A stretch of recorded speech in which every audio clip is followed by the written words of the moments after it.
오늘 우리가 봉독한 마가복음 4장 26절에서 32절 말씀을 본문으로요, 하나님 나라의 확장은 이란 제목으로 함께 은혜 받는 시간 되기를 소망합니다. 살아있는 생명체는요, 동물이건 식물이건 아니면 어떤 세포 조직이건 전부 다 성장을 하게 되어 있습니다. 성장의 과정을 거치게 되어 있죠. 세포가 활발히 분열하며 외형이 성장하고, 그리고 신체 내부의 장기의 기능들이 강화되는 것, 이것을 우리가 성장이라고 합니다. 꼭 키가 크는 것, 어떤 겉으로 체격이 불안한 것 뿐만이 아니라 우리 인체 내 모든 기관들이, 또한 동물이나 식물의 모든 기관들이 최고의 신진대사를 낼 수 있도록 계속 활성화되는 과정을 우리는 성장이라고 이야기하죠. 또한 이런 성장에는요, 어떤 신체적인, 어떤 기능적인 이런 부분의 성장뿐만이 아니라 이성적으로 성장해서, 그리고 올바른 성숙한 사고 판단을 하게 되는 것 역시 우리가 성장이라고 이야기를 합니다. 만약 어느 생명체든지 성장을 멈췄다라고 이야기를 한다면, 성장의 과정이 멈췄다라고 얘기하는 것은 곧 반대의 의미로 도태가 시작됐다는 것을 의미하게 됩니다. 자, 성장이 멈추면요, 이제는 더 이상 발전하지 않고 오히려 쇠퇴로 방향이 급격히 바뀌게 되는 겁니다. 그래서 우리 사람만 봐도요, 성장이 멈추면 어떻게 됩니까? 외형적인 성장이 멈춰지게 되고요, 신체의 기관들의 신진대사가 최고점을 꺾고, 그리고 점점 그 기능이 약화되기 시작을 합니다. 성장기처럼 세포 분열이 활발하지도 않고, 오히려 이제는 내 몸에서 사라져가는, 죽어가는 세포보다 성장해서 새로 재생되는 세포량이 줄기 때문에 노화 현상이라는 현상이 벌어지게 되죠. 피부가 어렸을 때는 세포들이 바로 재생이 되니까 뺀질맨질하고, 그리고 하얗던 뽀얗던 피부들이 점점 쭈글쭈글해지고 주름이 늘어나기 시작하고요. 그리고 몸의 신진대사도 둔화되어서 그런 말들 하죠. 20대 때는 밤을 며칠을 새도 까딱없었는데 나이가 들어가니까 하룻밤만 새도 그냥 힘들다. 몸의 신진대사가 그만큼 떨어졌다는 얘기죠. 그리고 결국에 들어서는 나이가 들어가면 이성적인 판단도, 정서적인 이성 판단 능력도 점점 떨어지게 됩니다. 그래서 연세가 많으신 어르신들을 보면, 우리가 젊은 사람들도, 그분들도 우리처럼 젊은 시절, 20대 시절을 다 겪으셨을 텐데, 뭔가 성숙한 이성 판단보다는 조금 좀 더 어린아이 같다고 할까요? 그런 모습들을 보이시는 경우가 있잖아요. 그리고 결국에는 어떻게 됩니까? 성장이 멈추고 최후의 과정으로는 죽음에 이르게 됩니다. 하나님의 나라는요, 성장하는 유기체, 성장하는 하나의 생명체로 비유되었습니다.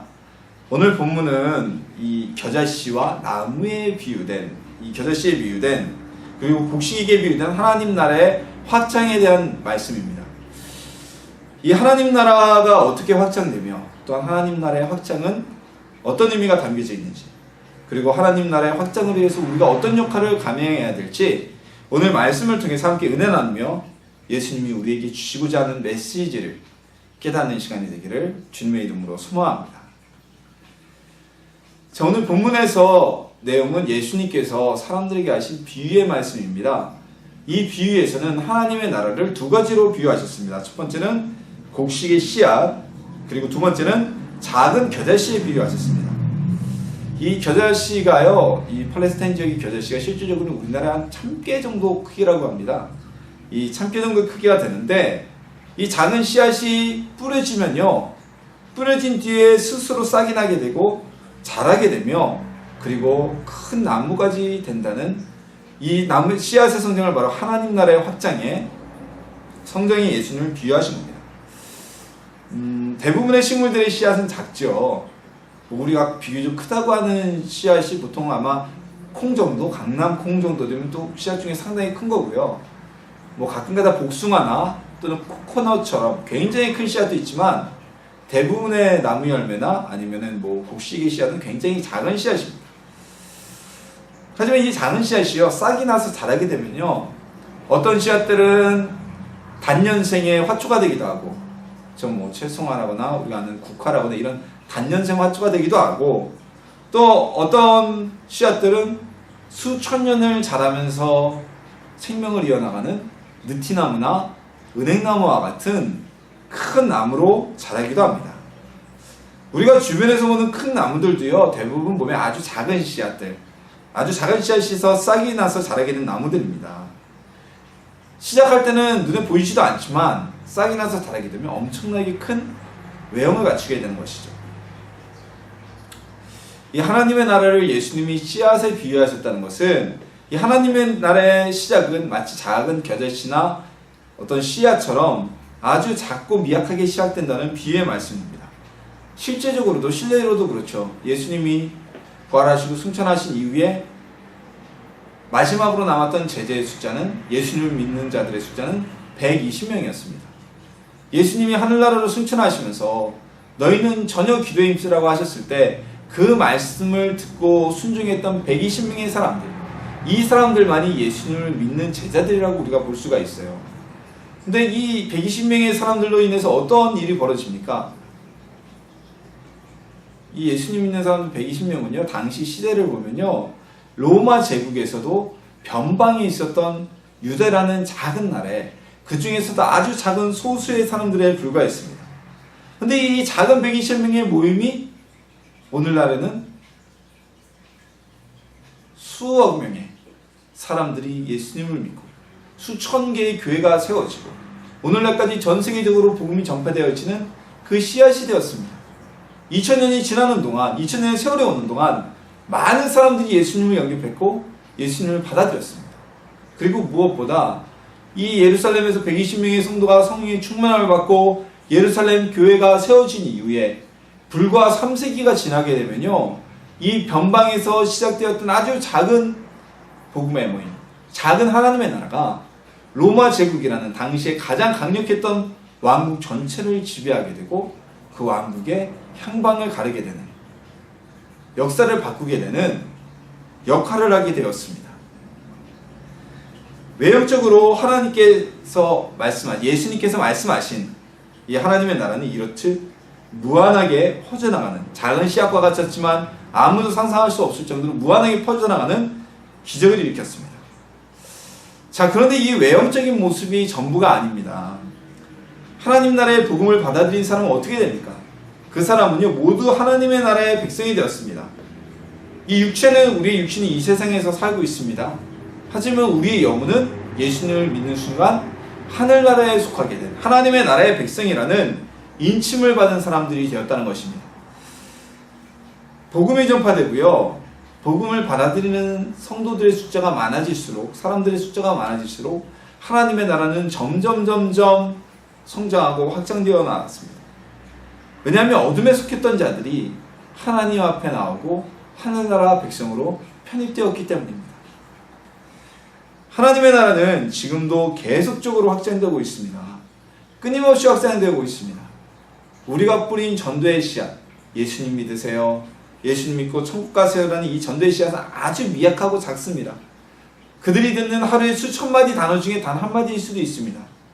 그러나 이 씨앗이 자라나게 되면 엄청난 복음의 성장과 열매를 맺게 된다는 것을 오늘 말씀에서 예수님은 우리에게 전하고 계신 것입니다.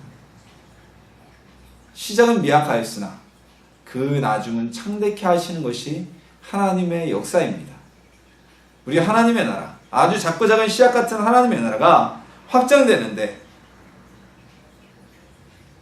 그 가운데서, 그 현장에서 하나님의 은혜를 체험하는, 기적을 체험하는 저나 여러분 되기를 예수님의 이름으로 소망합니다. 그렇다면 하나님의 나라는 과연 어떤 곳일까요? 오늘 본문에서 예수님은 작은 겨자씨가 자라서 스스로 생겨날 뿐만이 아니라 겨자씨가 자라 나무가 되면 새들이 와서 둥지를 트는 생명체의 어떤 터전까지 되어진다라고 말씀하셨습니다. 자, 또한 씨앗을 뿌리면 농부는 특별하게 어떠한 역할을 하지 않고 관찰하지 않더라도 어느 순간인가 싹이 나고 자라서 많은 열매를 맺게 된다고 말씀하셨습니다. 자, 나무는요, 성장하면서 사람들에게 그늘을 제공하게 되고요, 그리고 열매를 제공하게 됩니다. 그것뿐만이 아닙니다. 나무는 목재까지도 사람들에게 제공합니다. 그러니까 모든 것을 주고 무한히 베푸는 나무라고 우리가 얘기를 하죠. 곡식도 마찬가지입니다.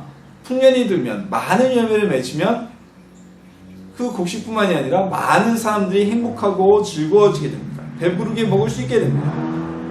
즉 하나님의 나라는요, 우리에게 무엇을 줍니까? 나무는 열매를 주고 그늘을 제공해 주고 깃들을 생명을 주고 그리고 목재를 주고, 곡식은 우리에게 배부름을 준다면 하나님의 나라는 그 안에 속한 자들에게 영원한 생명을 주시고 계십니다. 하나님의 나라에서 우리는 영원한 생명을 누리며 살게 됩니다. 또한 하나님의 나라는 영원한 생명뿐만이 아니라 우리가 앞으로 가서 살게 될 우리의 거처, 즉 우리의 집을 제공하고 있다는 것입니다. 자, 예수님께서는요, 요한복음 14장 2절에서 다음과 같이 말씀하셨어요. 내 아버지 집에 거할 것이 많도다. 그렇지 않으면 너에게 일렀으리라. 내가 너희를 위하여 거처를 예비하러 가노니라고 말씀하셨어요. 하나님의 나라는요, 우리의 거할 집이, 우리의 거처가 마련되어져 있는 곳입니다. 자, 이 말씀들을 통해서 보면 하나님의 나라는 이런 기능을 가지고 있어요. 보면 사람들에게 영원한 생명을 주고요, 평안을 주고요, 그리고 쉼을 제공해 주는 기반이 된다는 의미를 가지고 있습니다. 하나님의 나라는 평안입니다. 하나님의 나라는 행복입니다. 하나님의 나라는 우리에게 쉼입니다. 오늘날 우리에게 있어서 하나님의 나라 그러면 곧 천국이라는 의미로 우리가 받아들이고 해석하고 있죠. 자, 천국은 어떤 곳입니까? 천국은요, 눈물이 없고요, 슬픔이 없고요, 그리고 가난함도 없고요, 기쁨만이 가득한 곳이라고 성경에서 묘사하고 있습니다. 하나님 나라의 확장은요, 더 많은 사람에게 영원한 생명과, 더 많은 사람에게 기쁨과, 더 많은 사람에게 즐거움과, 그리고 행복한 거처가 제공된다는 의미를 가지고 있는 것입니다. 다니엘서 2장 말씀에 보면요, 느부갓네살이 꾼 꿈의 이야기가 나옵니다. 그리고 그 꿈을 하나님께 다니엘이 기도해서 환상을 보고 그대로 해석해 주는 내용이 나타납니다. 느부갓네살의 꿈은 이랬습니다. 거대한 금신상이 서 있었는데 진흙과 철과 놋과 이걸로 만들어진 거대한 금신상이 있었는데 한 돌이 날아와서 그 금신상을 쳐서 부셔버리고 그 돌이 엄청나게 커져서 태산같이 되었다라는 꿈이었어요. 그 꿈의 내용을 다니엘이 해석하면서 이렇게 말합니다. 그 신상들은 세상에 여러 앞으로 세워질 강대한 제국들을 표현하고 있고 상징하고 있고, 그 신상을 부수고 태산을 이룬 돌은 영원히 망하지도 않고 감히 어떤 나라도 침략할 수 없는 하나님께서 세우신 영원한 나라라고 해석하고 있습니다. 이 다니엘의 꿈 해석은요, 다니엘이 자의적으로 하거나 어떤 공부를 해서 한 것이 아닙니다. 다니엘서에 보면 하나님께서 그에게 환상을 보여주셨다, 하나님께서 그대로 계시를 해주셨다는 것입니다. 즉 다시 한번 말하면요, 이 꿈에 담긴 의미로 우리가 하나님 나라를 생각한다면 하나님의 나라는 세상의 어떤 나라보다도 강대한 나라이고 또한 영원한 나라이고 영원한 승리를 쟁취하게 될 나라라는 것입니다. 하나님의 나라는 어떤 나라와도 비교할 수 없는 나라입니다. 그리고 이 나라는 세상 나라들을 멸망시키는 것에 멈추지 않고 태산을 이룰 정도로 크게 확장될 것이라고 말씀하고 있습니다. 하나님의 나라는 영원한 나라입니다. 하나님의 나라는 우리가 영원히 행복을 누리며 살아야 될 거처가 되는 곳입니다. 하나님의 나라는 영원한 생명을 얻은 자들이 들어가는 곳입니다. 하나님의 나라는 세상 어느 나라보다도 위대하며 그곳에는 우리의 집이 있는 강한 나라입니다. 우리는 그곳에서 안식을 누릴 수 있습니다. 그곳에서 쉼을 누릴 수가 있습니다.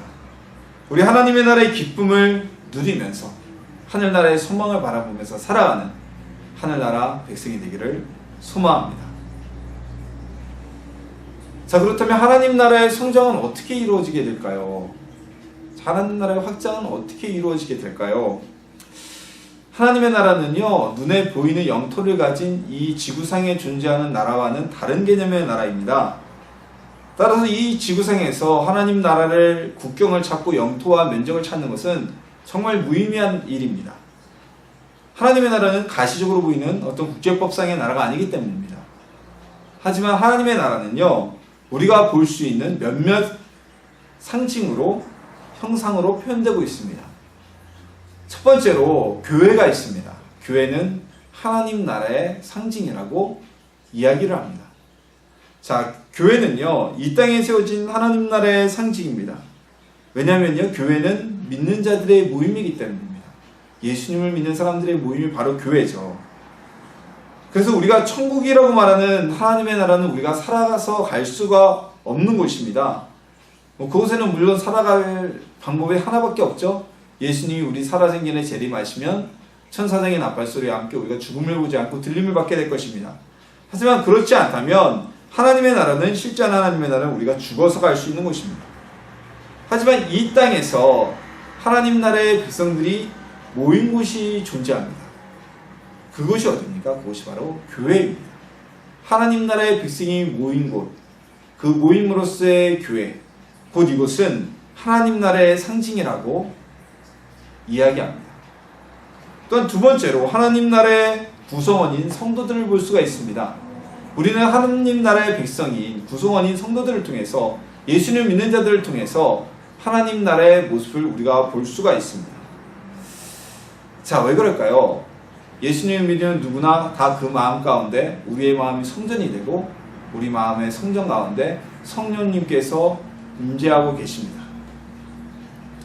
구약시대의 성전은요, 하나님 임재의 상징이었고요, 하나님 임재의 유일한 장소였습니다. 그렇기 때문에 지구상의 성전이라는 건물은 예루살렘에 단 한 곳밖에 없었던 것입니다. 성전이 위치했던 예루살렘은요, 어느 곳이었습니까? 그곳은 하나님께서 선택하신 백성, 이스라엘이 거하는 가나안 땅에 있던 곳입니다. 성도들이 성령님과 함께 한다는 것은요, 곧 성도가 하나님의 나라의 상징이라는 것입니다. 예루살렘 성전은 곧 하나님 임재의 상징이었기 때문이죠. 예루살렘에 있던 하나님이 임재했던 그 시온은 곧 하나님의 백성의 상징이었다는 것입니다. 자, 그렇다면 우리가 하나님 나라의 성장도 이 두 가지 상징을 통해서 우리가 가시적으로 눈으로 목격할 수가 있습니다. 첫 번째로 하나님의 나라의 상징을 우리가 교회라고 얘기했는데, 그렇다면 교회가 많아질수록, 교회의 숫자가 늘어날수록 하나님 나라는 확장되고 있는 것입니다.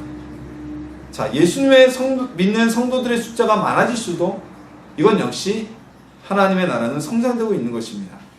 그래서 우리는 하나님 나라의 성장을 위해서 전도하고 선교하고 복음을 전할 수가 있어야 하는 것입니다.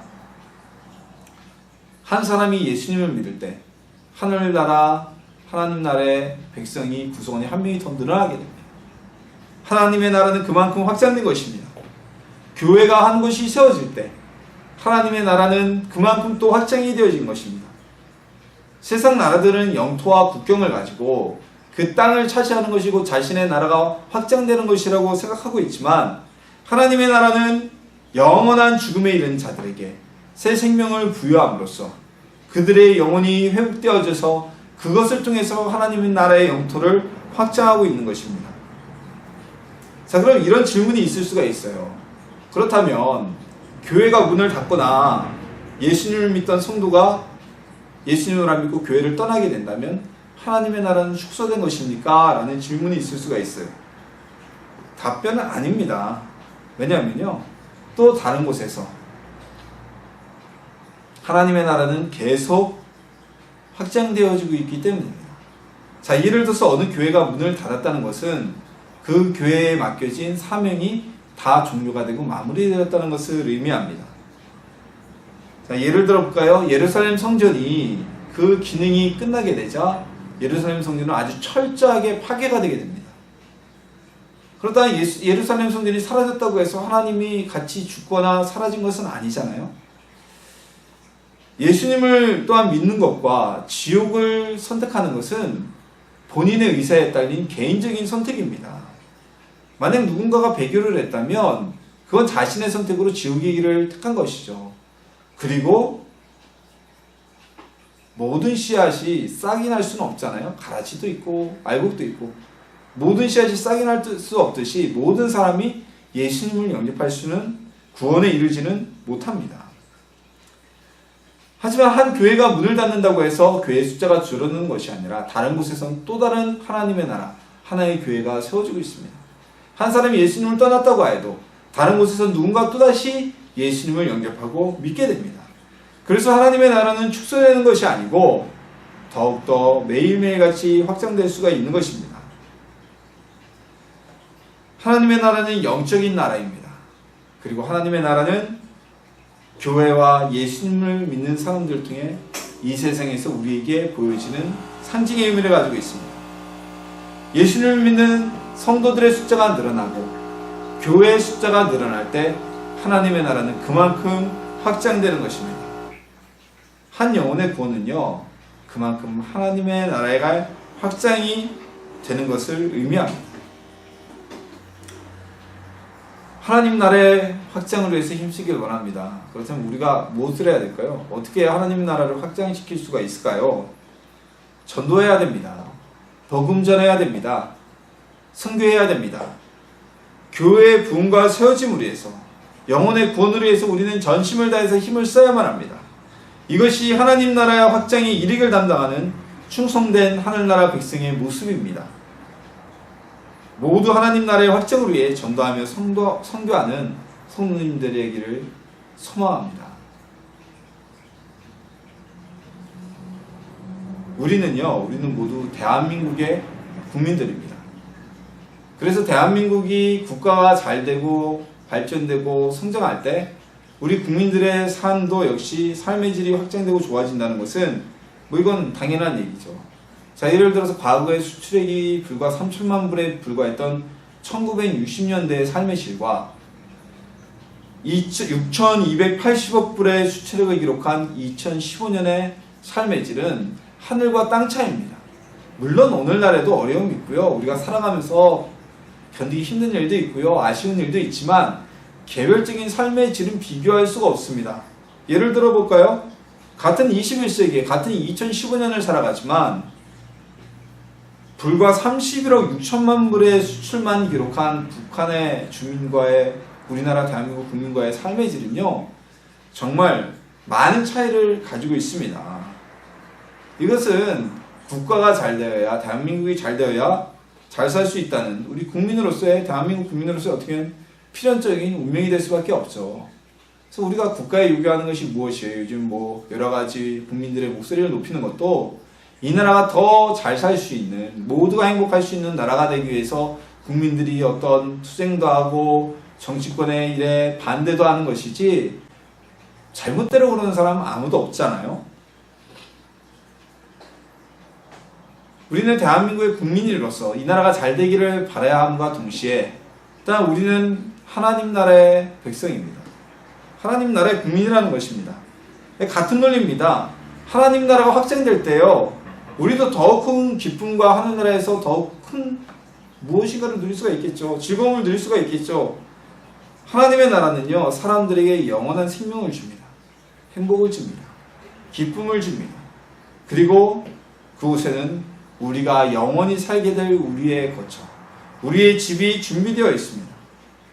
하나님의 나라는요, 아주 작은 씨앗처럼, 보이지 않는 씨앗처럼, 하찮은 씨앗처럼 작게 시작할지라도 그 나라가 확장하면 거대한 나무가 되어서 열매를 주고 다른 생명체인 새들이 와서 삶을 누릴 수 있는 공간까지 제공하게 됩니다.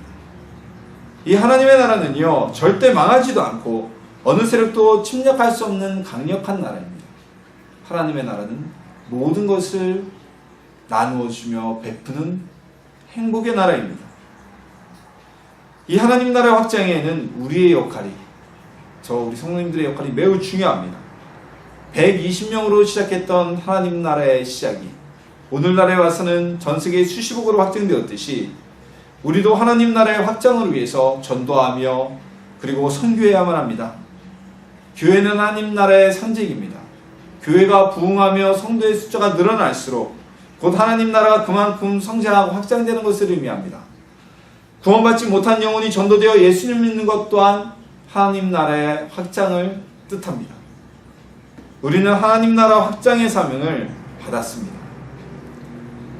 눈물이 없는 곳, 슬픔이 없는 곳, 새가 둥지를 틀고 살듯이 우리가 영원히 살게 될 그 나라, 하나님 나라 확장에 함께 동참하는 성도들이 되기를 소망합니다. 그리고 하나님 나라가 확장되고 그리고 성장할 때 우리가 누리게 될 기쁨과 즐거움도 더욱더 배가가 될 것입니다. 지금은 우리 교회도 굉장히 작은 겨자씨와 같은 모습입니다. 작죠. 아주 작고 작죠. 연약해 보이죠. 그럼 이제 우리 교회도